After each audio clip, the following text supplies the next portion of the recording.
Bon, il faut que je vous parle d'un truc. Je sors à l'instant d'une séance de coaching avec 2 entrepreneurs qui ont chacun leur business et qui ont décidé de s'associer pour créer une offre commune parce que leurs 2 business sont hyper complémentaires et parce qu'ils ont repéré une tendance sur le marché et un besoin. Dans cette séance, on a bossé sur l'offre qui compte proposer et en fait, on se rend compte que juste l'idée de se dire « Ok, on va aller vendre ça à des clients qui voudront bien l'acheter », ça suffit pas. Au fait, salut, moi c'est Laurie et ça fait 6 ans que j'accompagne des entrepreneurs à se lancer, à se développer et à cartonner, le tout sans faire de burn-out. Donc cette séance, on l'a organisée autour de 5 piliers. Le premier, un des plus importants quand on lance n'importe quelle offre dans n'importe quel secteur, c'est la cible. Je sais que c'est super chiant de parler de cible parce qu'on t'a parlé de ton avatar, de ton persona, de ton client idéal et que t'en as bouffé à toutes les sauces et du coup t'en peux plus de ce truc-là. Sauf que c'est hyper important parce que si tu ne sais pas exactement à qui tu veux vendre, tu vas jamais pouvoir créer l'offre qui veut exactement, la fameuse offre irrésistible, et tu vas jamais réussir à trouver le bon discours, le bon message, c'est-à-dire celui qui va lui parler et qui va lui donner envie d'acheter chez toi. Donc la première étape, ça a été de vraiment redéfinir leur cible et pas juste se dire « Ok, on veut vendre à des entrepreneurs qui veulent faire de la vidéo ». Ok, quel type d'entrepreneur est déjà suffisamment conscient pour se dire « Je vais investir pour faire de la vidéo et je vais pas simplement tourner de la vidéo comme ça avec mes idées du jour ». Ensuite, il y a quel type de client est prêt à payer pour faire ça. Typiquement, un client qui se lance, c'est pas le bon plan. Un client qui va attendre un retour sur investissement immédiat ou à très court terme, c'est pas le bon créneau non plus parce que créer du contenu, créer de la vidéo, il n'y a pas un retour sur investissement qui est calculable immédiatement. C'est très souvent une stratégie qui s'inscrit dans un délai qui est beaucoup plus long et qui fait qu'on peut pas juste se dire ok, je pose tant sur la table aujourd'hui, le mois prochain, je veux que ça ait triplé. Ça fonctionne pas comme ça. Donc, il faut que ce soit des entrepreneurs qui aient suffisamment de chiffre d'affaires, qui aient suffisamment de récurrence dans leur chiffre d'affaires et qui soient pas à cette somme d'argent près tous les mois. Et puis, il faut aussi que ce soit des clients suffisamment éduqués sur l'importance de la stratégie et pas seulement sur le fait d'avoir un résultat final. Parce que typiquement, donc ces 2 entrepreneurs que j'ai accompagnés, ils ont envie de bosser sur la stratégie des vidéos pour pouvoir les produire de la meilleure manière qui apportera des résultats. Et s'ils s'adressent à une cible qui ne porte d'intérêt que sur le résultat final d'une vidéo montée, livrée, prête à publier, ça va pas fonctionner. Ou alors, il va falloir que le temps d'éducation soit hyper long. Ça veut dire qu'entre le moment où ils vont commencer à parler de leur offre et le moment où ils vont la vendre, il peut se passer 6 mois, 1 an, 2 ans. Et ça m'amène à mon deuxième point. Étant donné qu'ils s'inscrivent dans un univers qui est maintenant assez concurrentiel, ils vont venir dans le même paysage que les studios de podcast qui vous proposent de filmer votre épisode et qui vous proposent en upsell de le monter et de vous le livrer tel quel. Ils vont se placer aussi en concurrence avec les agences qui vous proposent de venir passer 2-3 heures dans leurs locaux et vous repartez avec 10, 15, 20 shorts à poster sur les réseaux. Et étant donné qu'ils sont dans une gamme de prix qui est similaire, en fait, il faut vraiment porter beaucoup d'attention à travailler la promesse de leur offre pour justement qu'elle se détache de cet univers-là parce que sinon, les clients vont comparer 2 choses qui n'ont pas le même effet, qui n'ont pas la même stratégie, qui n'ont pas la même raison d'exister, sauf qu'ils vont placer beaucoup moins de valeur perçue dans le fait de travailler la stratégie en amont et dépenser de l'argent pour ça sans avoir de vidéo finale, c'est-à-dire qu'on va travailler la stratégie de nos vidéos pour pouvoir les tourner, mais elles ne sont pas encore tournées. Et de l'autre côté, la proposition du marché, c'est tu viens, on fait ensemble tes vidéos et quand tu repars, tu les reçois, elles sont montées, prêtes à être postées, voire même elles sont postées pour toi.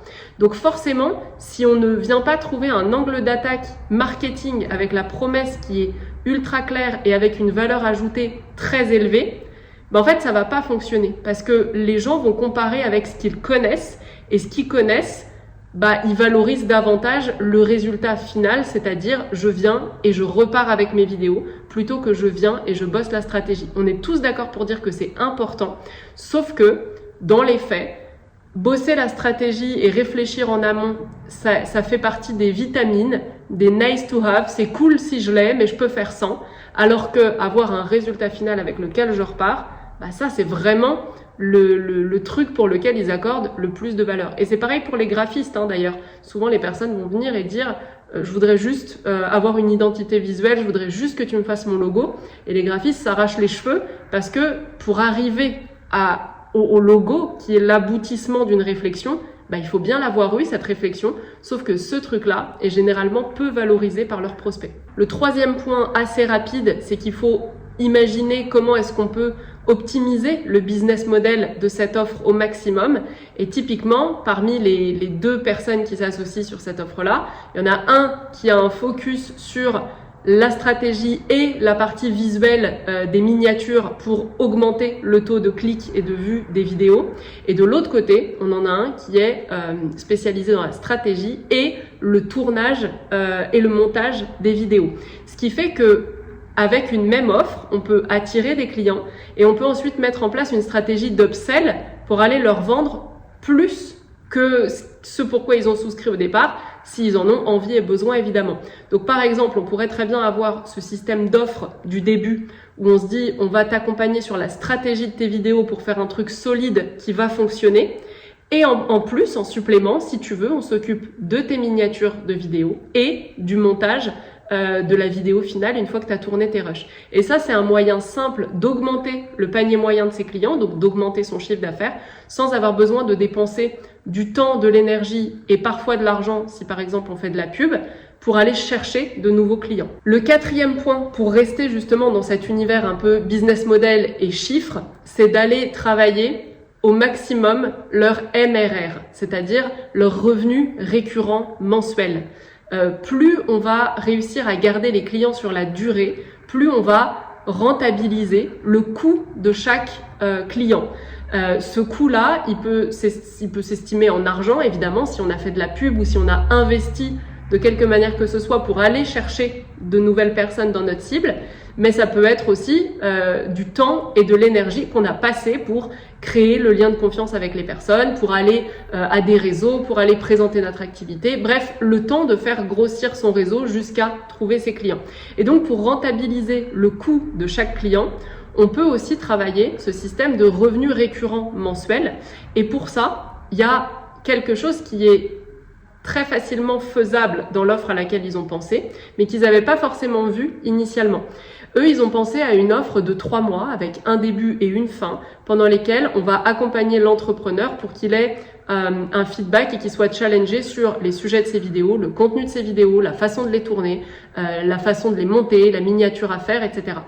Et ils l'avaient pensé comme, une fois que c'est terminé, ben voilà, il y a une fin et on s'arrête là et la personne deviendra autonome dans sa façon de créer du contenu. Et je leur ai ouvert une autre porte qui est, ok, mais peut-être qu'à la fin de ces 3 mois, en fait, vos clients, ils auront envie de continuer. Parce que les clients qui sont capables de mettre ce budget-là dans de l'accompagnement stratégique pour faire du bon contenu, en fait, ils se payent pas que vos compétences, ils se payent aussi du confort. Ils se payent aussi la garantie que puisqu'ils sont accompagnés, ils vont continuer de le faire. Alors que s'ils se retrouvent tout seuls, finalement, ils sont en dilemme avec eux-mêmes, en négociation avec eux-mêmes, où ils se disent « si je le fais, c'est cool, si je le fais pas, c'est pas grave, personne ne le saura ». Par contre, quand je paye et que je suis engagée, j'ai une sorte de compte à rendre. Je peux pas juste dire à la personne avec qui je bosse « bah non, j'ai pas avancé, tant pis ». Le coût est trop important pour le client de se dire « je paye pour rien ». Donc, il peut aussi avoir simplement envie de s'acheter ce confort et cet engagement dans son projet. Ce qui fait qu'une fois que la personne elle a fait ses 3 mois initiaux, on peut, au lieu de lui dire bah voilà c'est terminé maintenant débrouille-toi toute seule, on peut lui dire écoute si tu veux on peut continuer de t'accompagner mensuellement avec un abonnement sans engagement ou bah tous les mois où tu as envie de continuer avec nous, tu payes, on continue de t'accompagner. Et le jour où tu n'as plus envie, le jour où tu changes de projet, le jour où tu te sens suffisamment autonome pour le faire seul, eh ben on arrête et tout le monde sera content. Et ça, mine de rien, ça change carrément la donne sur un business parce qu'au lieu d'avoir un client pour 3 mois et puis aller chercher un autre client et ainsi de suite, On peut très bien signer un client pour 3 mois et qui reste pendant 6 mois, 9 mois, 1 an ou même 2. Et le 5e point qu'on a vu, le dernier de la série et de notre session de coaching, c'est qu'avec les 2 entrepreneurs qui sont en train d'accompagner gratuitement pour justement tester leur offre et voir ses limites, voir comment est-ce qu'ils peuvent améliorer leur idée de départ, etc., qui récupèrent un maximum de données les plus concrètes et les plus chiffrées possibles. Par exemple, l'évolution du nombre d'abonnés sur YouTube, l'évolution du nombre de vues, l'évolution du nombre de leads que chaque vidéo a rapporté, etc. Parce que plus ça va être concret, plus ça va permettre à leurs futurs clients de pouvoir se projeter sur ce que ça peut leur apporter. On l'a dit au début de cette vidéo, le retour sur investissement de ce travail, il n'est pas clair, il n'est pas calculable facilement sur le court terme. Par contre, si on arrive à trouver des données chiffrées comme « Ok, quand on a commencé de l'accompagner, on fait un screenshot du début, voilà à quoi ressemblait sa chaîne YouTube. Voilà le nombre d'abonnés, voilà le nombre de vidéos, voilà le nombre de vues par vidéo, voilà le stade où les gens arrêtent de regarder les vidéos, etc. » Et on fait un comparatif avec, au bout des 3 mois, voilà ce qu'on a réussi à faire. Et plus ils vont aller dans le concret, plus ça va compenser en quelque sorte ce manque de retour sur investissement qu'on peut avoir au premier abord. Voilà, j'espère que cette vidéo un peu à chaud post-session de coaching, ça t'a plu, ça t'a donné des idées, des pistes pour améliorer toi-même ton business. Si jamais c'est le cas, n'hésite pas à t'abonner, je vais partager régulièrement des vidéos de ce genre-là. Et si tu as des questions, je te mets mon contact dans la description.